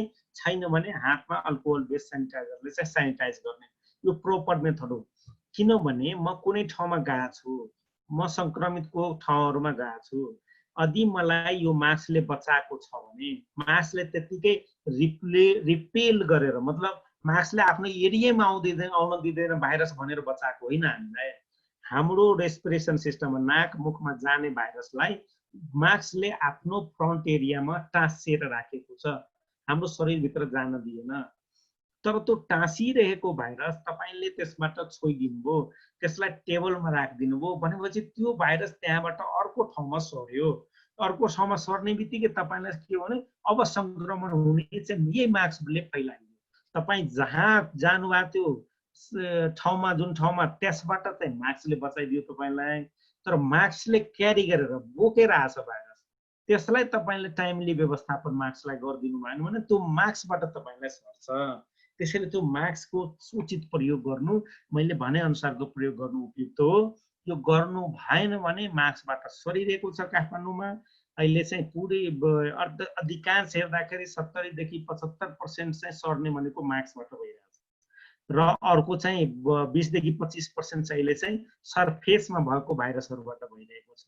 त्यसैले यो दुईटै चिज, सर्फेसमा कुनै भुइँमा टेबलमा छ भने त्यसलाई हामीले हात धोएर हात सेनिटाइज गरेर बच्न सक्छौँ भने मास्कबाट हुने भाइरसलाई मास्कलाई सही व्यवस्थापन गरेर हामी यसबाट बच्न सक्छौँ। त्यसैले कार्यस्थलबाट घर आउनुहुन्छ भने घर पुग्नुभन्दा पहिल्यै गेटमा एउटा डस्टबिन राख्नुहोस् र डस्टबिनमा त्यो मास्कलाई पालिदिइहाल्ने हो। र त्यसलाई चाहिँ या त बालिदिनु पर्यो पछि गएर, या त खाल्डोमा पोडिदिनु पर्यो त्यसलाई। फेरि त्यसलाई चाहिँ तपाईले 72 घण्टा भित्र चाहिँ कुनै पनि फोहोर फाल्ने ठाउँमा, म्युनिसिपल ऊहरुमा राखिदिनु भएन। किनभने यो मार्क्समा भएको भाइरस 72 घण्टासम्म बाँच्न सक्ने सम्भावना हुन्छ। त्यसैले त्यो चिजहरू अलिकति विचार गर्नु पर्यो र यो गर्नुभयो भने संक्रमित धेरै रोक्न सक्छौँ हामी। त्यस्तै भौतिक दूरी कायम गर्ने भनेपछि 2 मिटरको भौतिक दूरी कायम गर्ने, हात सधैँ सफा राख्ने भनेपछि हात साबुन पानीले हात धुने, साबुन पानीले हात धुँदाखेरि यहाँहरूले धेरै प्रचार सुन्नुभयो होला 40 देखि 60 सेकेन्डसम्म हातमा फिज निकाली चाहिँ सफा गर्ने र अर्को हात सेनिटाइजरको प्रयोग गर्दाखेरि 75% अल्कोहल भएको सेनिटाइजरको प्रयोग गर्ने, 70% भन्दा माथि चाहिँ सेनिटाइजरमा अल्कोहल चाहिँ हुनै पर्यो, त्यो चाहिँ विचार गर्नु पर्यो। त्यसपछि चाहिँ हामीले उद्योगको केसमा चाहिँ के रिक्वेस्ट गर्छु तपाईहरुलाई चाहिँ धेरैजनाले हात धुने ठाउँहरू छ भने त्यसलाई खुट्टाले सञ्चालितहरू बनाइदिनुस्, जसले गर्दा धारा चाहिँ प्रत्येक व्यक्तिले छोइराख्नु परेन, नभए धाराबाट पनि संक्रमित हुन सक्ने सम्भावना हुन्छ।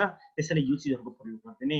अल्कोहल बेस्ड सेनिटाइजर पनि धेरैजनाले प्रयोग गर्छ भने त्यसलाई पनि खुट्टाले सञ्चालित बनाइदिनुस्, जो चाहिँ अहिले सुरुको कन्सेप्ट हामी दियो, अहिले चाहिँ यसको थुप्रो लागू भइसकेको छ। धेरै उत्पादकहरूले चाहिँ अहिले चाहिँ उत्पादन गरेर यो बेचिरहेको अवस्था छ। यहाँहरूको उद्योगमा छैन भने यहाँहरूले चाहिँ आफूले इन्स्टल गर्नुहोस्। साबुन पानीले हात धुने र अब ह्यान्डमा चाहिँ हातमा चाहिँ सेनिटाइजर कसरी लगाउने भनेर यसको चाहिँ यस्तो यस्तो फोटोहरू पाउँछ, यस्तो यस्तो चिजहरूको जानकारी दिनु पर्यो र यो फोटोहरू चाहिँ यहाँहरूले इन्टरनेटमाबाट पनि WHO को वेबसाइटमा पाउनुहुन्छ, नेपालको मैले अघि देखाएको वेबसाइटमा पनि पाउनुहुन्छ। यहाँहरूले चाहिँ सानो फ्लायर टाइपको बनाएर टाँसिदिनुहोस् जहाँ हात धुने ठाउँहरू छ, जसले गर्दाखेरि मान्छेले त्यो चाहिँ स्टेप फलो गरेर त्यति टाइम लगाएर चाहिँ अलिकति हात धुने र हात सेनिटाइज गर्ने चाहिँ हुनु पर्यो। नभए सेनिटाइजरहरूको प्रयोग गर्दाखेरि के देखियो भने अलिकति अल्कोहल मैले चाहिँ के भने हात धुनलाई चाहिँ जुनसुकै साबुन पानीको प्रयोग गर्दा राम्रो, तर सबभन्दा बेटर अहिले लिक्विड सोप मानिरहेको छ। भिजिरहेको साबुनमा धेरैजना चलाइरहेका छौँ भने साबुनमा ट्रेसिङ गर्दा पनि साबुनमा पनि कोरोना भाइरस देखिएको अवस्था देखियो। त्यसैले सकेसम्म साबुनको प्रयोग नगरौँ, लिक्विड सोपको प्रयोग गरौँ। त्यो चाहिँ यहाँहरूलाई नयाँ जानकारी चाहिँ मैले गराएँ। त्यसपछि सेनिटाइजरको प्रयोग गर्दाखेरि सेनिटाइजर पहिला खरिदमा विचार गर्नु पर्यो। मैले यो यहाँहरूले हेरिराख्नु भएको छ कि छैन, मसँग यो एउटा सेनिटाइजर छ भने यो के हुनु पर्यो भने मैले रिक्वेस्ट गर्छु तपाईहरुलाई, नेपालका फार्मास्युटिकल कम्पनीहरूले जसले WHO GMP लिएको कम्पनी छ, त्यो चाहिँ 42 वटा कम्पनी छ नेपालमा जसले WHO GMP सर्टिफाइड कम्पनीहरू, उहाँहरूको सेनिटाइजरहरू प्रयोग गर्नु मेरो लागि मैले रेकमेन्ड गर्छु। किनभने उहाँहरूले चाहिँ एउटा सर्टेन गाइडलाइनबाट उत्पादन गरेको इन्डस्ट्री हो। त्यसैले यसमा तपाईले लोअर क्वालिटी पुअर क्वालिटी पाउनुहुन्न। अर्को कुरा, यदि मानव त्यो पाएन भनेपछि हामीले के विचार गर्नु पर्यो भने यो अल्कोहल बेस्ड हो, 70% भन्दा बढी अल्कोहल छ भने यो भिस्कस हुनु पर्यो। अल्कोहल भनेको हामी पानी जस्तै भएको चिज हो। त्यसैले धेरै बाक्लो चाहिँ हुनु भएन, धेरै पातलो चाहिँ भएको सेनिटाइजरहरू चाहिँ काम राम्रो छ। अर्को कुरा चाहिँ यहाँले के विचार गर्नु पर्यो भने लगाउँदाखेरि जहिले पनि यो हाल्दाखेरि यहाँहरूले हेरिराख्नु भएको छ कि छैन, यो हत्केलाको बीचको खाल्डोमा जति आँट्छ त्यति चाहिँ राख्नुपर्ने हुन्छ। यस्तो नहोस् कि एउटा सेनिटाइजर यो 200 ml को म किनेर मेरो 4 महिना चल्यो भन्ने कुरा हुनु हुँदैन। यो अल्कोहल मैले चाहिँ खाल्डोभरि हाने र यसलाई चाहिँ मैले चाहिँ डिफ्रेन्ट आफ्नो चाहिँ पोजिसनहरूमा लगेर यो चाहिँ मैले चाहिँ यसलाई ड्राई हुन दिएँ। जबसम्म ड्राई हुँदैन तबसम्म म यसलाई चलाइराखेँ। यसलाई चाहिँ म ठाउँ-ठाउँमा लगिहालेँ, यो ठाउँ-ठाउँमा चाहिँ मैले गरेँ यसलाई। यो आफै ड्राई भइसक्यो, ड्राई हुन्जेलसम्म 20 देखि 30 सेकेन्ड भइसक्यो। अब यसले के गर्यो भने यो भन्दा पहिला म यो लगाउनु भन्दा पहिला यदि मेरो हातमा कुनै भाइरस थियो भने त्यसलाई यसले मारिसकेको अवस्था छ। यसपछि फेरि अब लाग्न सक्छ, हातमा आउन सक्छ, तर यो भन्दा पहिला कुनै थियो भने मलाई मेरो हातबाट चाहिँ क्लिन भइसक्यो, डिसइन्फेक्ट भइसक्यो। अब म यसमा चलाउँदा पनि खासै फरक पर्दैन, तर बानी चाहिँ यो चलाउने चाहिँ हुनु भएन भन्ने कुरा बुझ्नु पर्यो। यहाँले राम्रो शिष्टाचारको अभ्यास गर्नुस्, मैले भनिसकेँ। टिस्यु पेपरहरूको प्रयोग गर्नुस्, मास्क भित्र खोक्ने गर्नुस्, खोकिसकेपछि भिजा छ भने त्यसलाई सिधै डस्टबिनमा चाहिँ बिर्को भएको डस्टबिनमा हाल्नु पर्यो। अहिले सकेसम्म धार्मिक स्थल, सिनेमा हल, जिम, खेल मैदान सबै बन्द छ, जानु भएन, भिडभाडमा जानु भएन। तर हामी ललितपुरवासी हिजो मात्रै म पुगेर आएको हाम्रो कोर बिजनेस एरिया, मङ्गल बजार, लगनखेल, हामीले कुनै न भौतिक दूरी, न कुनै मास्क, न कुनै सेनिटाइजर, न हात धुने फेसिलिटी केही नभएको ठाउँ छौँ, त्यहाँ चाहिँ हामीले त्यहाँबाट धेरै सर्न सक्ने सम्भावना चाहिँ छ। मैले भनिसकेँ, सिम्टोमेटिक मान्छेहरू होम आइसोलेसनमा छ कि त हस्पिटलको आइसोलेसनमा छ, तर एसिम्टोमेटिक पर्सन जोसँग चाहिँ सङ्क्रमित हुनुहुन्छ तर उहाँलाई थाहा पनि छैन, त्यो चाहिँ हाम्रै बिचमा हुनुहुन्छ, उहाँबाट हामीलाई सर्न सक्ने सम्भावना हुन्छ र त्यो सरेर हामी चाहिँ घरमा लिएर जान सक्छौँ है। कसैलाई कोभिड-19 लागेको खबर पाउनुभयो भने उसलाई हेला गर्ने होइन, उसलाई चाहिँ सहयोग गर्नु पर्यो। मात्र यति गर्नु पर्यो कि आफ्नो चाहिँ भौतिक दूरी कायम राख्नु पर्यो, आफ्नो चाहिँ मास्क लगाउनु पर्यो, सेनिटाइज गर्नु पर्यो, हात धुनु पर्यो। उसलाई भेटेर आइसकेपछि घर पुगिसकेपछि सकेसम्म त्यो लुगालाई तातो पानीमा पखालिदिनु पर्यो, साबुन पानीले धोइदिनु पर्यो, आफू पनि तातो पानीमा नुहाइदिनु पर्यो, त्यति मात्रै गर्नु। तर यसबाट चाहिँ भेदभाव गर्ने होइन, घृणा गर्ने होइन, कुनै पापको कारणले उसलाई आएको होइन, त्यो चिजहरू यहाँहरूले विचार गरिदिनु पर्ने हुन्छ। यो सबैमा मेरो रिक्वेस्ट, कसैले केही नगर्नु। केही फ्याक्ट्सहरू म चाहिँ कोरोना भाइरसको भन्छु, जस्तो चाहिँ यो कोरोना भाइरस प्लास्टिक र स्टिलमा 72 घण्टासम्म बाँच्छ, तर यही चिज चाहिँ हेर्दाखेरि के गर्छ भने कपरमा 4 घण्टा मात्रै बाँच्छ र कागजहरूमा चाहिँ 24 घण्टा बाँच्छ। त्यसैले म अधिकांश सबै ठाउँमा मैले जहाँ जहाँ ट्रेनिङ दिइरहेको छु रिक्वेस्ट के गर्छु भने तपाईँ चेकबाट पैसाको ट्रान्जेक्सन गर्दाखेरि सकेसम्म नगर्नुहोस्, ई ट्रान्जेक्सनहरूमा जानुहोस्। चलाउने हुन्छ भने तपाईँ चाहिँ 24 घण्टासम्म त्यसलाई चाहिँ गर्नु भएन। कसैले बिल दियो एक ठाउँमा राख्नुहोस्, 24 घण्टा पछि हेर्नुहोस्। कसैले पार्सल दियो 24 घण्टा छोडिदिनुहोस्, अर्कोचोटि 24 घण्टा पछि हेर्नुहोस्। पैसा दियो, बिल दियो, चेक दियो, 24 घण्टासम्म चाहिँ त्यसलाई चाहिँ चलाउनु भएन, त्यसबाट सर्न सक्ने सम्भावना चाहिँ हुन्छ। त्यसैले त्यो चलाइहाल्नु भएको छ भने त्यसबाट तुरन्तै चाहिँ हात चाहिँ सेनिटाइज गर्नु पर्यो। सेनिटाइज गर्नलाई मैले अघि मेथड भनेको अनुसार चाहिँ गर्नु पर्यो। कोरोना भाइरस 75 डिग्री भन्दा टेम्परेचर भन्दा माथि बाँच्दैन, त्यसैले हामीले 75 डिग्री भन्दा माथि टेम्परेचर पुर्याउन सक्यो भने हामीले कोरोना मार्न सक्छौँ। त्यसैले तातो पानी पर्फेक्ट हो यसको लागि। सोडियम हाइपोक्लोराइड सोलुसन यस्तो छ जसले चाहिँ कोरोना भाइरसलाई मार्छ, त्यसको बारेमा अहिले कुरा गरौँला। 70% अल्कोहल भन्दा बढी छ भने त्यसलाई कोरोना भाइरसले मार्छ, तर सफिसियन्ट एप्लाई गर्नु पर्यो, धेरै मात्रामा राख्नु पर्यो, 20 देखि 30 सेकेन्ड चाहिँ गर्नु पर्यो। मास्कहरू चाहिँ एक्सर्साइजको बेलामा प्रयोग नगर्नुहोस्, खुल्ला भएको ठाउँमा प्रयोग नगर्नुहोस्। गार्डनमा घुमिराख्नु भएको छ, एक्लै घुम्नु भएको छ र मास्क लगाउनु भएको छ, कुनै काम छैन। लिभिङ रुममा बस्नु भएको छ र मास्क लगाउनु भएको छ, कुनै काम छैन, त्यो चिजहरू नगर्नुहोस्। मास्क लगाइसकेपछि कार्बन डाइअक्साइड इन्टक्सिकेसन हुन्छ भने धेरैजनाको क्वेसन हुन्छ, सर्जिकल मास्क 24 घण्टा लगाउँदा पनि केही फरक पर्दैन, तर हामी म्याक्सिमम लगाउने भनेको वर्किङ आवर 8 to 10 आवर्स हो, त्यसैले त त्यसमा त झन् केही फरक पर्दैन। त्यसैले ढुक्कसँग सर्जिकल मास्क लगाउनुहोस्, बट नट N95 मास्क। यहाँहरूलाई पहिले रिक्वेस्ट गरेँ, N95 मास्क नलगाउनुहोस्। त्यस्तै चाहिँ यो जुत्ताहरूबाट फैलाइदिन्छ भने धेरै लोवर चान्स छ, धेरै कम चान्स छ। त्यसैले जुत्ता ल्यायो बाहिर चाहिँ खोलेर राखिदियो, आयो केही फरक पर्दैन, जुत्ताहरू सेनिटाइज गर्नुपर्ने कुनै आवश्यकता छैन। यसको उपचार यहाँहरूलाई थाहा छ, कोभिडको उपचार कुनै पनि पत्ता लागिसकेको छैन। कुनै हस्पिटलमा पनि जानुभयो भने सिम्टोमेटिक खोकी लागेको छ भने खोकीको औषधि दिन्छ, ज्वरो आएको छ भने ज्वरोको औषधि दिन्छ, तपाईलाई टाउको दुखाएको छ भने टाउकोको औषधि दिन्छ, डायरिया लागेको छ भने डायरियाको औषधि दिने हो यसमा। त्यसैले यसमा चाहिँ कुनै उपचारहरू छैन। अब यो चाहिँ अलिकति के बुझ्नु पर्यो भने खाना बनाउनु अघि यो घरमा विचार गर्नु पर्यो। यो चाहिँ हात धुनुपर्ने बानीहरू, अल्कोहल बेस सेनिटाइज गर्ने बानीहरू यो घरमा पनि लगाउने। अनि कुनै ज्वरो आछ, खोकी लागेको छ, श्वास फेर्न कठिनाइ परेको अवस्था देखिया छ भने त्यति बेला चाहिँ चाहे फ्लू होस् या कोभिड-19 होस्, थाहा छैन के छैन, टेस्ट गराउनु पर्यो PCR, र PCR को रिपोर्ट नआउन्जेलसम्म अरूजनाको सम्पर्कमा त टाढा बस्नु पर्यो भने चाहिँ आफूलाई क्वारेन्टाइन गर्नु पर्यो, सेल्फ क्वारेन्टाइन गर्नु पर्यो। त्यो चाहिँ आफ्नो इमानदारीता देखाउनु पर्यो। यसमा टेस्टको रिजल्ट आइसकेपछि तपाईँ फेरि त्यसलाई फ्लू छ भने फ्लू टाइपको बाट बच्नु पर्यो। फ्लू तपाईँलाई थाहा छ 72 घण्टापछि फ्लू आफै हराउँछ, तर कोभिड चाहिँ आफै 72 घण्टापछि हराउँदैन। यसलाई हराउनलाई 14 दिनसम्म पनि लाग्न सक्छ, 2 दिनदेखि 14 दिनसम्म लाग्न सक्छ। अहिले कसैसँग हात नमिलाउनुस्, अङ्कमालहरू नगर्नुस्, त्यो चाहिँ अहिले नगर्नुस्। मास्कको प्रयोग गर्नु पर्यो। सार्वजनिक ठाउँ भिडभाड भएको ठाउँमा सकेसम्म नजानुस्। जरुरी छ, एकदम जरुरी छ भने मात्रै जानु पर्यो।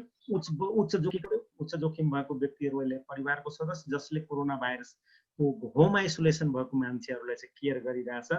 कुनै स्वास्थ्य कर्मीहरू जो चाहिँ पोजिटिभ केसहरूलाई चाहिँ हस्पिटलमा हेरिरहेछ, उहाँहरू चाहिँ एकदमै जोखिममा हुनुहुन्छ।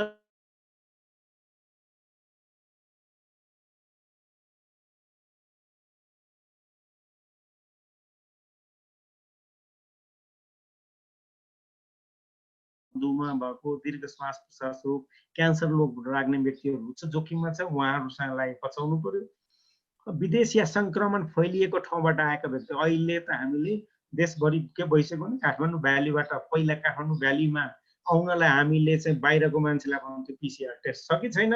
अब त अरू जिल्लामा मैले अस्ति 2006मा जाँदाखेरि भ्यालीबाट आउनु भएको छ, तपाईँसँग पिसिआर टेस्ट छ कि छैन भनेर सोध्नु हो भनेपछि उल्टो भइसकेको अवस्था चाहिँ छ अहिले।